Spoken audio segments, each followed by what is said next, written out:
Hi, my name's Kevin and I go to Lowell High School, and my project was the OwnCloud system. So basically a cloud is a place to store your data, just like Dropbox or iCloud, right? And for this, it was a OwnCloud server, and this allows me to have complete control over it. And what I used was the Raspberry Pi, which is basically a mini computer, very cheap, very nice, right? So first off, right, the Raspberry Pi. For a Raspberry Pi, it must be connected to the internet for it to be able to connect to your server, obviously, right? And other parts are self-explanatory, right? Anyways, so first off, you have to download PHP 5 and Apache into your Raspberry Pi. And afterwards, you can just download OwnCloud into the PHP 5 folder, and this allows you to create something like this, right?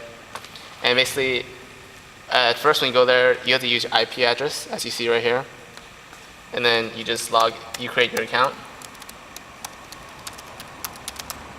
which I already have done. And boom, you go in.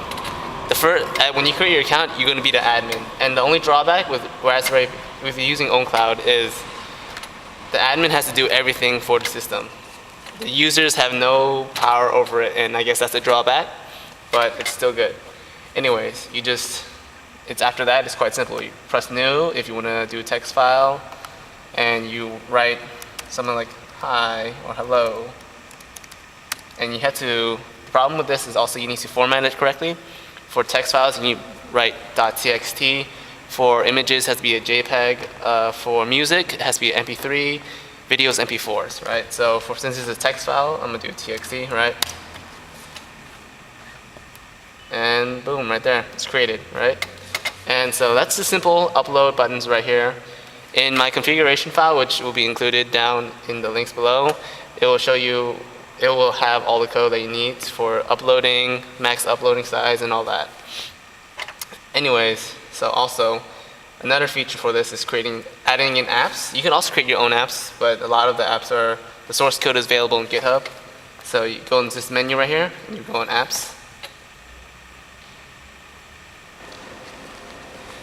And right here is the app page, right? And here you have just an assortment they have default ones ready, right? And you could choose to enable them or disable them, which is simple. But then there are third-party apps, which you have to put in the code into your configuration file yourself.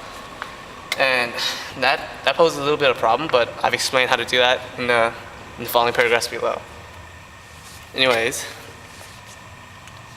so to wrap it up, the Raspberry Pi this is not connected right now, but because my server is already connected to somewhere else, but this is just an example of what it looks like. One of the drawbacks of a Raspberry Pi is it's quite slow. Unless you overclock it, it's incomparable to Dropbox or iCloud, but that is overwhelmed by the price. Overall, I spent around $130 for 1 terabyte of hard drive space, compared to like Dropbox, which is $735. So that's a great thing about this product. And yeah, there you go.